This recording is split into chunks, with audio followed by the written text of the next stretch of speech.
I'd like to introduce Mark Baird from Siskiyou County, and Mark has been spearheading this movement. He's the go-to guy. Every time we have a question, Mark's phone rings. So, Mark, come on up here.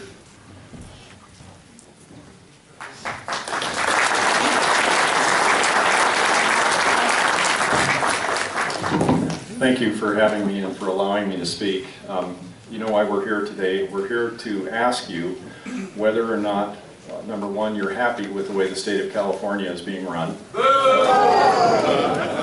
And if not, would you like to do something about it? Yeah. Contrary to popular opinion, and I know in the newspaper the other day they wrote an article, it was a nice article, but they said that this was more of a pep rally. And I disagree with that, because I'm going to ask you to do something about this when we finish with this program. This isn't a pep rally. This is an action item. This train has been on the same track in California for 50 years, and the line is down. We have skyrocketing debt, we have out-of-control government, we have laws that don't do us any good and don't make our lives easier. In fact, 800 laws were passed in California in the last legislative session. And I can't think of a single one that didn't make your life more difficult, more expensive, and more onerous. I can't think of a single law that made your lives better. And that's what we're here to change. Now, the way to change that is by forming a state which protects the individual, protects our right to property, has a constitutional framework that's immutable. And what we want to do with the state of Jefferson, we want to avoid the mistakes that California has made. One of the biggest mistakes California has made, in my opinion, is since 1849, the Constitution's been amended 521 times. Wow. 521 times in 163 years. That's how easy it is to amend the California Constitution to embrace the cause of the day, if you will. Judge Posner from the Seventh Circuit made a very interesting statement at the conclusion of a decision which he lost. And he said, "It is capable for evil to enter the legal system when jurists embrace the cause of the day." And that's what we've done in California. Our Constitution changes with the whim of the cause of the day. Whether that's environmentalism, energy, compliance, clean air, whatever. We change the Constitution every time someone wants to change a law. And that makes it more difficult for someone with common sense or reason or a different point of view to change it back the way it was. In other words, once you ring that bell, you can't unring it. So what we're suggesting is the formation of a new state. Now this is an Article 4, Section 3 of the United States Constitution. It's referred to as a state split. It's been done 4 times in our history. Massachusetts was a part of Maine, Vermont was a part of New York, Tennessee was a part of Virginia, and I believe I can't remember now, I think it was Kentucky was part of Virginia. So 4 times. It's legal, it's ethical, it's moral, there's precedent for it, it's been done before. It's a very simple paragraph legally in order to do this. Nor shall any state be formed from the territory within one state or the combination of 2 states unless the legislatures of the states involved agree and Congress agrees. So what we need to do is we need to form a basis of common goal. We need to form a consensus. We need to get enough governmental entities or political entities or public entities to agree that they want to join this effort. And once we've achieved that through the declaration process, that's the process we chose to use, once we've achieved enough of these declarations to form a viable state, then we intend to take the declarations to Sacramento. Now, when we have these declarations passed, mind you, the boards of supervisors are not required to take any action. They're simply affirming what the people are asking them to do, and that is to separate from California and form the state of Jefferson. So once we take the declaration to Sacramento, then we have the Legislative Council draw up a piece of legislation. The counties would be involved with the above legal descriptions wish to withdraw from the state of California. It's as simple as that. These declarations are not complex. They only need to be 2 sentences long. California is ungovernable in its present form, and we want to start over by forming a new state. Any language in the middle is simply an affirmation of the unique problems for Butte County or Del Norte County or Siskiyou County. In other words, the logic and the reasons why you want your supervisors to affirm this declaration. Now, mind you, you're not asking permission for anything. You're asking for an affirmation of what you know needs to be done. And this, as opposed to a resolution, causes no action. A county resolution, they would have to direct county agencies to do things, it would cost money, and it would take time away from other duties. This does not. It's simply a declaration of the desire to withdraw and petition the state. Now, the language is very interesting. We've come up with that language through a long process with constitutional attorneys for one reason. Because there are three legs to a federal assault on any law. One leg is you have to ask for something. We're asking for a new state because we have no representation in the state where we live. The second leg of that stool is there has to be some harm. In other words, we ask the state for something and they say no. So if the state says yes, we get our own state, provided Congress agrees. If the state says no, there's been harm. Now, the third element to any federal case is very, very important. There has to be a remedy. In other words, if the court can't help you with what you've been refused, then they dismiss the case. But in this case, what is the remedy for our harm? More representation. What is it we want? More representation. Now, why do I say lack of representation? Because in California, we're number 50 out of 50 for lack of representation. Every state senator represents 950,000 people. If each state senator got one call from every constituent once a year, he'd have to answer the phone 3,960 something times a day, and he'd be able to spend exactly 8 seconds with each caller. As you can see, that's not very effective representation. Now in New Hampshire, as opposed to California, each representative has 3,000 constituents. Not 300,000, not 30,000, 3,000. You know how much a political campaign costs in New Hampshire? It's about $1,000. The guy, he files and he fills his car with gas and he goes and he knocks on 3,000 doors, and he can do it. And do you know why people like that? Because if this guy does something wrong, they're going to see him in Walmart the next day. And it's very easy to let him know that he did something that they don't approve of. We're here in California. If any one of you wanted to call your state senator, I doubt very seriously you'd get him on the phone the first day, maybe not even the first week. That's something we have to change, because what that causes is a lack of empathy. It's a lack of empathy for your life. You have no power to direct events that affect your life. The northern third of California has 4 representatives, depending upon how you count the territory. The city of Los Angeles has about 35. So as you can see, we are literally and figuratively powerless to affect any change that impacts our lives directly. Now, another result of lack of representation is, for example, the fire tax. Now, I know a lot of people like to seize on this as oh gosh, we're a one-issue deal, but this is simply representative of a great many things. CARB, the bathroom law, and I could go on and on. But the fire tax is a good one because it's very illustrative of how things work in California. The fire tax was largely passed by urban legislators whose constituents don't pay the tax. Can you imagine how easy it is to create revenue generators when you know for a fact there's going to be absolutely no political fallout from the people who elected you? And that's why we have the fire tax, because our representation, no matter how bad they wanted to defeat that, we're simply powerless to do anything about it. Now, I'm not saying our representatives are bad people. They're not. They're good men and they're swinging. Your supervisors, they're good people and they're out there swinging for you. But they need to know what you want. They are your representatives, and you need to instruct them as to how you wish them to behave. And that's the important component in this. So now, how do we do this? We get our declarations, we go and we have our legislation introduced, and hopefully that's when the education process begins.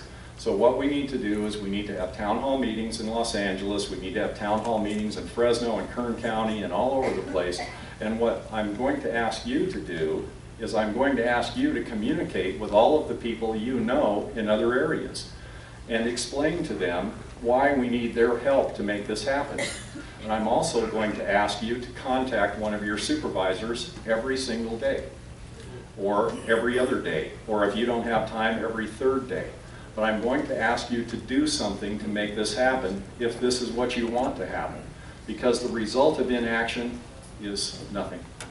And a great many things are possible with our new state, a great many things. And none of these things are possible unless we achieve this. So we're going to have to let Sacramento know in no uncertain terms how it is we want our elected officials to behave, and we're not going to take no for an answer. And that's the key to this whole thing. Now, why do we need to do this? First of all, California used to have a federal model of government. The federal model of government meant that every county had a state senator. And I think there was a provision in the Constitution that very small counties, like I think Sierra County, because they only have 3,000 people, they could be lumped in with another county. No more than 3 counties, and they had to touch one another. They had to be contiguous. And each one of those counties had their own senator. Well, in 1965, the Warren Court decided to disobey the Constitution, ignore the will of the people, and they decided on a case called Sims versus Reynolds. Sims versus Reynolds essentially said that votes cannot represent acres and trees. One vote has to represent one person. And the dissenting justice in that case predicted exactly what's happening now. He said that assemblies would be rubber stamps for one another, and that it wouldn't be long before 5 or 6 urban centers in the United States would control all politics, because that's where most of the votes are. So what we have also in the dissent was a justice who recognized that perhaps votes do not represent rocks and trees, but they do represent communities and what communities need. And communities are geographically dependent. They're dependent on water and forests, and they're dependent on farming and ranching or industry or whatever that community uses to make a living. But our communities now, because of one man, one vote, have become absolutely irrelevant in the state of California. So also, when we recognize this, then we can go a step further. The last 2 governors of California have never been to my county. They don't even know where it is. In fact, a Fox News reporter called me on the phone. He wanted to come up and interview. I said, sure. He had to Google Siskiyou County because he didn't know what road to take to get there. This guy lives in Sacramento. He's only 5 hours away. So if you want to look at it this way, California is nothing but a huge public service corporation. And what we have here is we have a division called Northern California. And that division is poorly managed. It loses money decade after decade. It's lost money for 50 or 60 years. In fact, Northern California has lost money ever since Sims versus Reynolds was decided, because we lost our representation at that point. In 1950, California had $5 billion in debt. By 1970, it was 13% of GDP, and now it's 18 or 19% of our gross domestic product for the entire state is debt. It's around $500 billion. That was the result of Sims versus Reynolds. No balance, no check on power. So, once again, we have an unused division called Northern California, and we're constantly losing money. Well, if you were in business, what would you do? You'd have 2 choices. Number 1, sell the loser or shut it down. Number 2 is replace management and put management in there that will manage that division correctly and get it to be profitable again. Now, that's not going to happen because most of the stockholders like the present management. They're the people in the city with all the votes. So what we're asking for is a corporate spin-off. If you can't run your division, if you don't want to go to the building, if you've never even been inside the building, why not let local talent have a chance to turn this division around? And that's what we're asking for. We're asking for a state where counties have the lion's share of the power. We're asking for a state with a framework that protects the individual, protects his right to property, and protects his ability to make a living for himself and his children. I don't know about you all. How many here have had kids that moved away because they couldn't make a living here? Well, I see quite a few hands going up. My son left. He's never coming back because he said he couldn't make a living in Siskiyou County. And guess what? He's right. So what I would like to do is create a state where my son and his children can come and live and afford to raise their family and have a decent life. We have a beautiful place here, and it belongs to us. But if we don't do something about this, none of this is going to matter, and we might as well just go along with whatever is done to us. Okay, so now what's the next step here? What can we do to make this happen?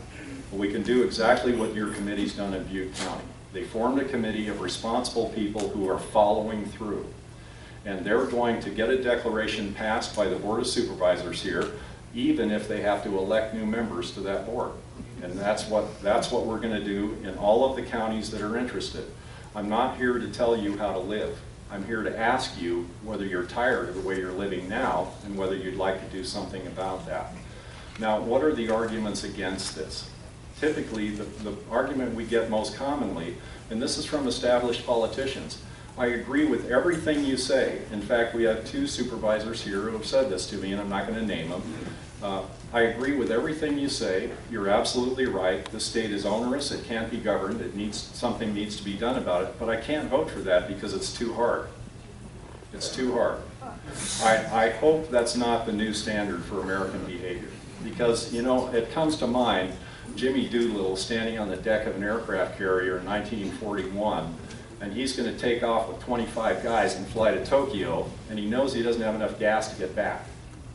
And he's going to drop the first bombs on the Japanese after Pearl Harbor. I'm certainly glad he didn't say to himself, gosh, this is too hard. I think I'm going to go below deck and have a sandwich. George Washington sitting at the table across the Delaware from Trenton, New Jersey, and he's writing at his desk, and his buddy Dr. Warren's talking to him, and he's furiously writing on these scraps of paper. And Warren grabs one and he says, what are you doing? He's tearing these papers into little bits and he's writing on it. And he's writing the words, liberty or death. That was the password for the attack on Christmas Day on the Hessians in Trenton, New Jersey. And these guys walked 9 miles with no shoes. In fact, you could follow their trail by the blood left in the snow because they had rags wrapped around their shoes. They had to cross the river filled with ice, fight, and then instead of going back, they swung around the British to Princeton and fought again. I'm certainly glad they didn't say, you know, gosh, it's a little bit hard. I think we should just stay in camp for the next couple of weeks. John Kennedy said in 1969, I remember I was a little kid, not that little, but he said, we're going to send a man to the moon in this decade, and not because it's easy, but because it's hard. So I think the argument that this is too hard is irrelevant to us as Americans. Certainly hard things used to be a challenge to us that we accepted readily. In fact, we made a country based on that principle. The other argument that we typically get is, what are we going to do without the money? And this comes from conservative politicians who say, I'm a conservative, but I cannot fathom a government in which I don't have my hand out to a progressive agenda. What are we going to do without the welfare money? My answer to that is, we're going to do just fine. Put them to work. Because we're going to figure it out. And personally, if I lived in a free state, I could live with a couple of potholes in a county government that had used equipment. I've never had new equipment in my life. I think a free state is important because it would allow us to develop a constitutional framework that has a friendly business environment, a friendly regulatory environment. We don't need 570 state agencies to run a small rural state. We need to amend some of the contracts and some of the ways that we do business, but we're certainly smart enough to do that. There is enough money to form a viable state. We would not be the smallest state, we would not be the least populous state. I believe Mike's going to address that, so I won't go any further into that. So we have the opportunity to do that. What are the reasons we really want to leave? I know Robert in the back, he wrote me a letter that said a trucking company in Reading is going to lose $12 million over CARB in 1 year. They're going to lose 21 rigs, 21 jobs, and have to overhaul everything they have. I've got a $4,000 tractor, 1978 International, 1466 for all you guys at farm. It's a big, nice tractor for 1978, runs like a watch, cost me $4 grand. I'm going to have to put a $20,000 exhaust filter on that tractor in a county that had 0 poor air quality days last year. So we have no air quality issues in the state of California. The Siskiyou Pellet Mill had to stop making finishing pellets for cattle because the the State Air Resources Board said they were making too much dust. This pellet mill's in the middle of nowhere, for gosh sakes. The cows make more dust walking past the mill than the mill does making the pellets.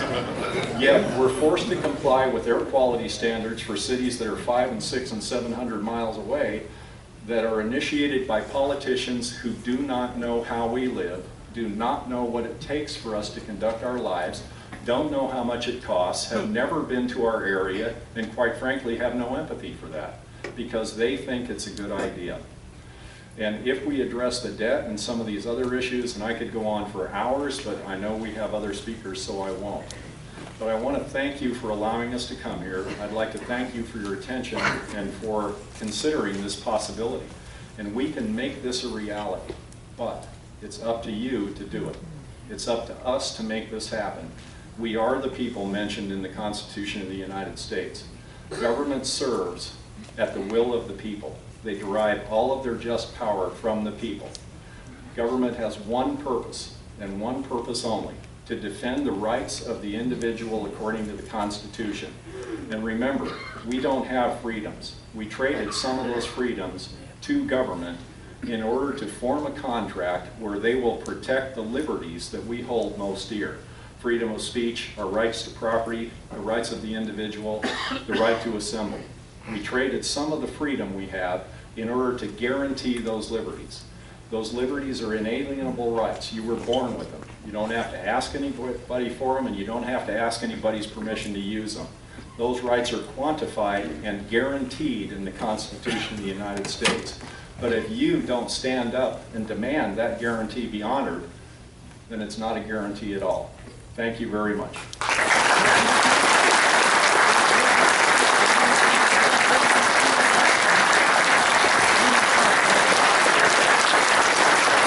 2 days ago, While you're doing that, I'll get you. a billionaire down in Silicon Valley was going to finance a referendum in order to create 6 states here in California. I was just wondering what your thoughts were on that, and anybody else up there on the board. Why don't we let Mark take that one, because I know he's ready. Oh, Terry, okay, go ahead. Yeah.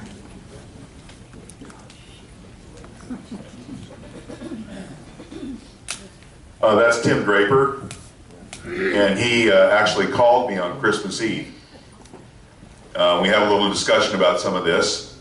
Part of his plan could make some sense in a roundabout sort of way, but as it was explained, the idea of voting on states isn't even constitutional, number one. I find Tim to be a fine man, and I think his heart's in the right place. I think he eventually is going to be an ally. When we chatted, I also explained to him about Reynolds versus Sims, and he didn't know about that. So the way he broke it up, for example, the state that would be just below the state of Jefferson includes Sierra, it includes Nevada, it includes Yuba, Sutter, etc. A lot of counties that would be with us in the state of Jefferson. And there were 2 problems with that. One is they were included with Sacramento County, and when you're included in with Sacramento County, because of one man, one vote, and they have all the population, guess who's going to have all the assemblymen and the senators? So what happens to those counties? They get what? No representation again. So, not knowing that, he basically had made the statement that he had wished he had talked to Mark or one of us first. And we'll be having discussions with him, but that's as far as I'm going to go with that one, because pretty much it's already, the horse is out of the barn on that, and so we'll just wait and see. But I think the guy's heart's in the right place, and I think his intentions were good, and he's going to get a little more information on just exactly how it really does work constitutionally.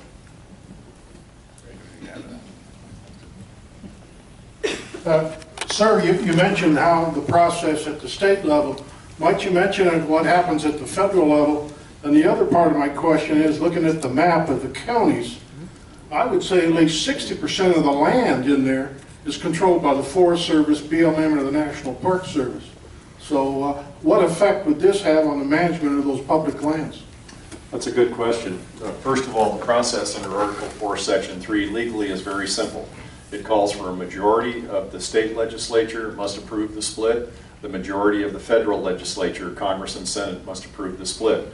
The president and the governor are not mentioned in the Constitution. We take that to mean it's not required to get their signature. We simply need a simple majority in both houses of the state and the federal government. Now, that's not an easy task, but it is an education. It's a task that we need to accomplish. We need to educate the people in Southern California as to why they can help us with this, and it would be a win for them and a win for us. How would it be a win for them? Because they have problems, as Terry said, that we can't even understand. They have large infrastructure problems, large water problems, gang problems, crime problems, urban problems. Those problems are so diametrically opposed to our way of life, we're no help to them. We can't help them. We don't have any input that's valid for their problems. So they would be free to concentrate their political power and their money to solve problems we don't understand and can't help them with. We, on the other hand, know we would win. because we would create a state framework with a regulatory environment and a business environment that would allow us to grow, and a constitutional framework that would enable the individual to make a living for himself and his family and to protect his property. So that would be a win-win for California. Now, as far as federal territory within the state of Jefferson, most of the counties in Northern California are blessed with the problem that the state and the feds control a great deal of property within the county. Siskiyou County, for example, it's something like 65%. So we have two problems here. Number one, we have a state that fails to abide by the laws that it writes for itself. For example, the State Fish and Game Commission owns almost 800 properties in the state of California, and although the state is not required to pay property taxes on property the state owns, they did agree when they began to purchase these properties after the Constitution was signed in 1872, they did agree to pay a sum of money called PILT, Payment in Lieu of Taxes. Yet the Fish and Game has failed to pay their taxes for over 10 years to the counties of Northern California for the properties that they control. That's a tremendous deficit to county government because they rely on that money, and property taxes by and large remain in the county where they're collected. So what we could do as a state, number one, under the Equal Footing Act and the Enabling Act, it is possible for us to regain control, not of national forest land because that's land held in trust, but we could possibly regain a good deal of BLM land because that is, quote, public land. And under the Enabling Act and the Equal Footing Act, there's plenty of precedents. Alaska was the last in 1959. They regained control of 3.1 million acres of BLM land. They then took that land and they placed it back in beneficial use. In other words, they either sold it or they rented it out so they could regain property tax revenues from those lands. Now, under the Enabling Acts, all states that are created are supposed to have equal footing with other states. In other words, equal chance at success. So there is precedent that we may be able to regain control of some BLM land and at least place them back into beneficial uses, which would put them back on the property tax rolls. And that would be one way counties could make more revenue. And by the way, in the state we imagine, counties would have the lion's share of the profit, or the power, I'm sorry. So it would be county governments that decide how you're going to live in your county. And the state would do what states do best, which is act as a liaison with the federal government, administer federal programs, liaise between counties when they couldn't make up their minds about things, and administer state programs between the counties. And pretty much that's it. States should stay out of the business of the people. People govern from the bottom up. That's the way our Constitution was intended. So those are ways that we could regain revenue and also place our state on an equal footing with other states almost immediately. Does that answer your question?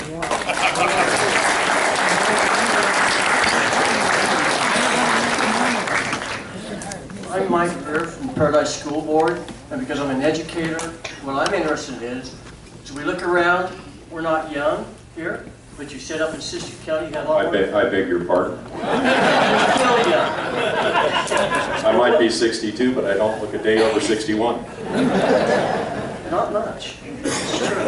But what I want to know is what are the plans to go ahead and reach out? Are there plans to go to, say, Butte College, Siskiyou, Shasta, on the college campuses to get those younger people? Because this is an educational thing. That's what we're here for tonight, is for education. Are there plans to do that with those other students to go for?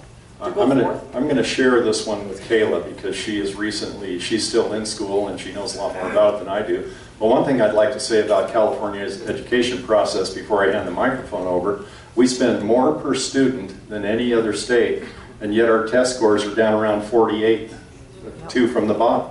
So we're doing something wrong with that. And I imagine a state where we have a charter school or a voucher system where we can be more effective with our education dollars. And now I'm going to hand the rest of that off to Caleb. The good and the bad thing is that a lot of young people use the internet excessively, quite excessively sometimes. And so we actually have, Robert, how many is it? 6, 7, 8,000 people on our Facebook pages? I think we just topped over 8,000 last week. We just topped over 8,000 young people on our Facebook pages. So we are reaching the young people. That's the quickest and fastest way to get a hold of them.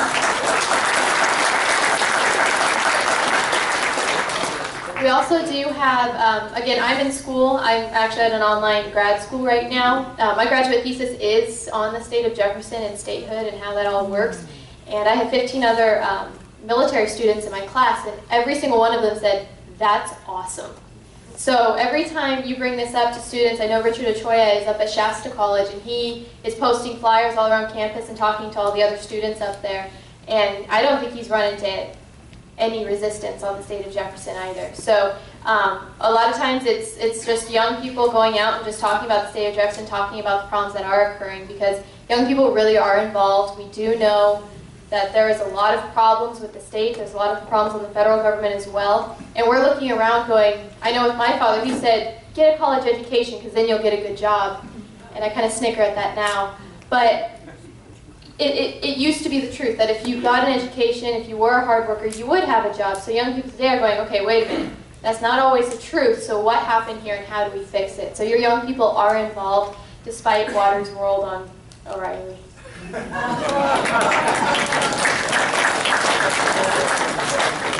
Absolutely able to split the state. And the second thing that I have to say is that, you know, there's been a lot of talk about Governor Jerry Brown tonight, and in the 1970s, that guy made so many promises to the people who were state employees of the state of California that there are state employees now who are retired that may be getting 80% of the highest salary that they ever made for a longer time than they actually worked. And so how are we going to pay those people if we split this state? Well, I'm really glad you asked me that, sort of. Anyway, first water rights, and I am somewhat qualified to address that. I'm the president of one water rights group in Siskiyou County, and I was a vice president of the Siskiyou Water Users Association until last year. And we've been in a protracted fight, not so much for water rights, but for the use of the water we have a right to. So what I have to say first is there are a couple of problems with this. Number one, water rights are water rights. And it would be dishonorable and we would lack integrity to attack the water rights that are in place right now. We just can't do that. It wouldn't be the right thing to do. But what we can do is we can hold if we have our own state, and mind you, here's the problem. If we have our own state, a great many things are possible, none of which are possible if we fail to gain statehood. So with our own state, we can, for example, the water rights in the Central Valley were given up by California to the feds a long time ago to form the Central Valley Project. And so what we can do is we can hold our hand out to the feds as the state of Jefferson, and we can demand that they follow their own rules. Now what we found in Siskiyou County is 99% of the time that stopped them cold because they don't even know what their own rules are. For example, TMDL, which is part of federal EPA and state EPA and State Water Resources Control Board. They come to your river and they say, gosh, there's too much dirt in your river. And so we asked them, well, how much dirt is allowed? Well, we don't know. Well, how much dirt was here 100 years ago? Well, we don't know that either. So how do you know there's too much dirt now? Well, we made up a set of data. And with the data we made up, we came up with a model. And we're going to use this model to show you what your river might just possibly be capable of achieving in a perfect world, and you're going to adhere to that. And so we asked them one question. Who's your data quality assessment officer? And under the Data Quality Act, you have to have one. They didn't even know what that was. And then we asked them, are you in compliance with the Regulatory Flexibility Act? They didn't know what that was either. Well, in short, that was the end of the meeting, and they left, and that was a year and a half ago, and they haven't been back. So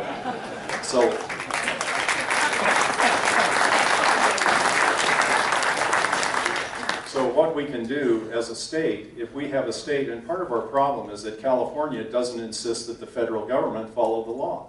They let the federal government do pretty much whatever they want to.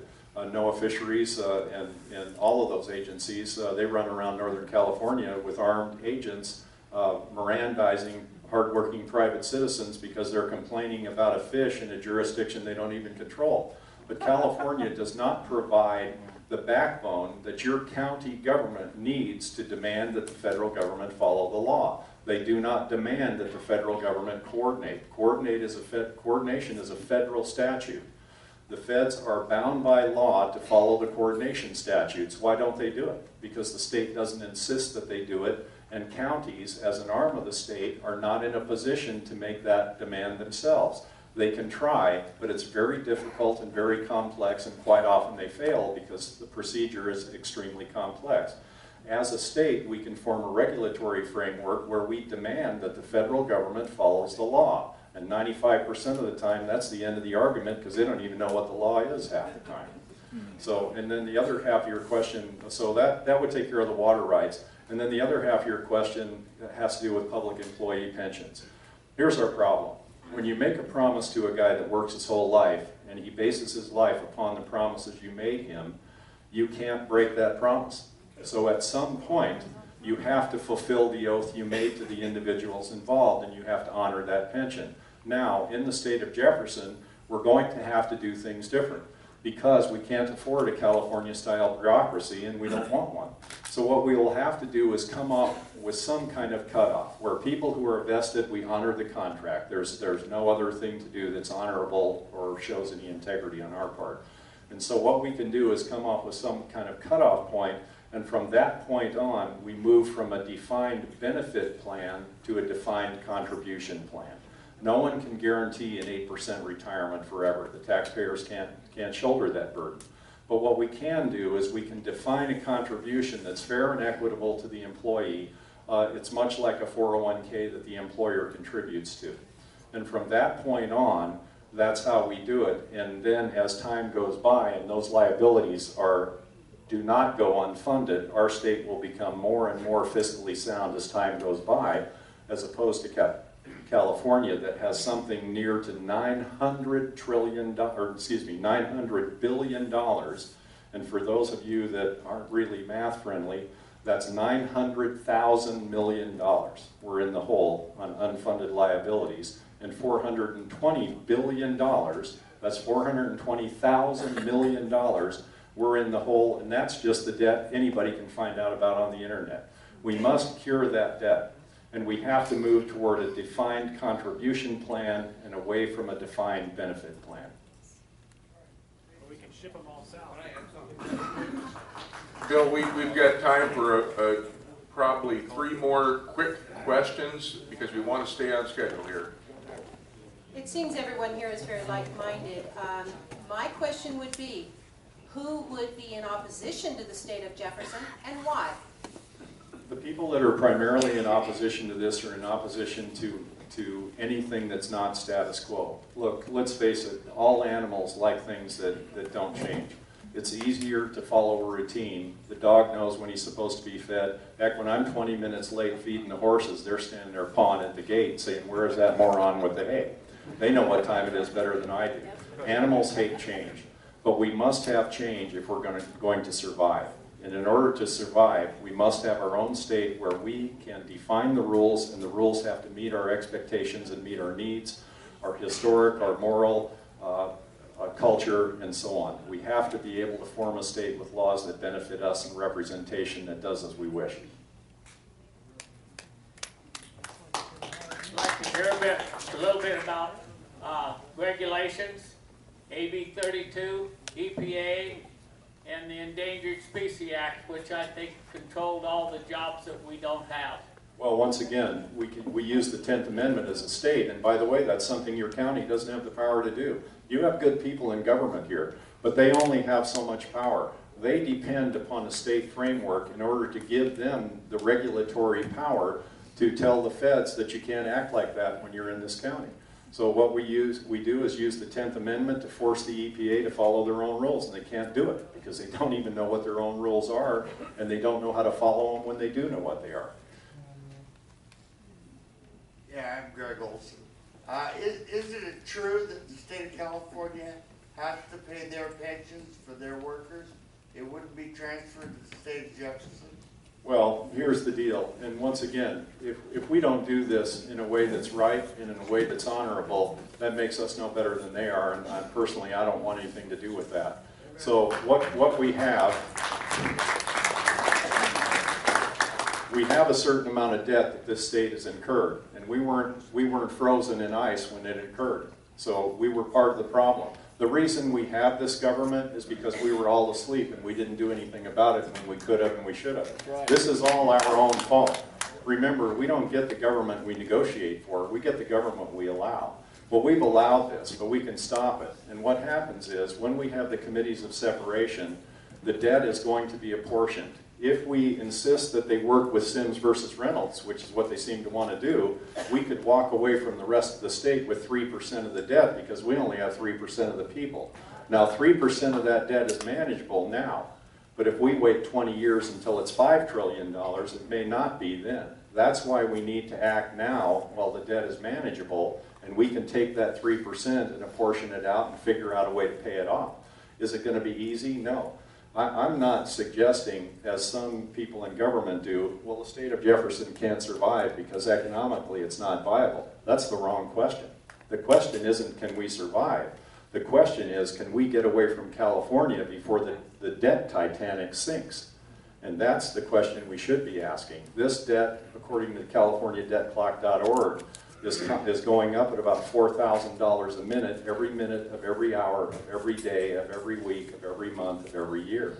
We need to escape that debt and form our own state that's fiscally responsible before we can't manage our portion of it, and before California goes bankrupt, which it inevitably will. Yes, sir. I just wanted to say that I believe that those people who have already retired from the state of California, California would still be required to pay their pension. Those people that are still employed by California who would then become employees of the state of Jefferson, those would be the people that we would have to work with in order to make sure that they're not screwed by the transition. Okay, yeah, I like the way you put that, and that's a question I get all the time. People ask me, well, if we form the state of Jefferson, what happens to my CalPERS because I'm already retired? Well, the answer is nothing. Nothing happens to your CalPERS. In fact, you'd get a 10% raise because you'd be moving to a state where the taxes are lower. So, and also, when you talk about your Social Security, what happens to your Social Security? Nothing. What happens to your Medicare? Nothing. So the programs that are in place from the federal government and programs that you're already vested in, those programs won't stop. But when we form a state structure, then we're going to need to deal with employee pensions, and we're going to deal with that in a way that's fair to the employee and doesn't break the taxpayer at the same time, and it's going to be more along with what the private sector has, a defined contribution plan and 401ks. That's the way the rest of us have to live. That's only fair. If that is the last question, I'd like to thank you. Wait, we might have one more. I think that was... I think we've got one more question down here. A quick one? This lady right here? This lady here? Yeah. Go ahead. Yes, I would just like to know how feasible is it really for our state to vote for us to do this, and then the feds? I just don't see them doing that. Well, they have our water. Well, you already addressed that, but is it really feasible that they could actually vote to let us do our state? I'm an airplane pilot too. That's my day job because, of course, farming pays so much anymore. You can't afford to stay home. And I've been to every crumb hole in the world. I've been to 6 wars for the United States government, and I'm here to tell you that places where people's lives work, they have representation that they can look in the eye. And places where their lives don't work, they have representation that governs from afar with no empathy for the individual. Is this feasible? I'm not a big time waster. If I didn't think we could do it, I am way too busy to be sitting here wasting y'all's time. Is it going to be easy? Absolutely not. Do we have to do it? Yes, it's a matter of survival. So we better make it feasible. And if we do our jobs correctly, if we help people in Southern California understand how this is a win for them and a win for us, and we can educate our legislators, I think it is feasible, and we have a narrow window. Because every day, California feeds us the ammunition we need to be dissatisfied. The potty bill, AB 32, CARB, cap and trade, I could go on for hours. We have plenty of groundwork. We have plenty of basis. We have plenty of reasons to leave. All we need to do is help them understand how they would be ahead in allowing us to go. And that's just a sales job.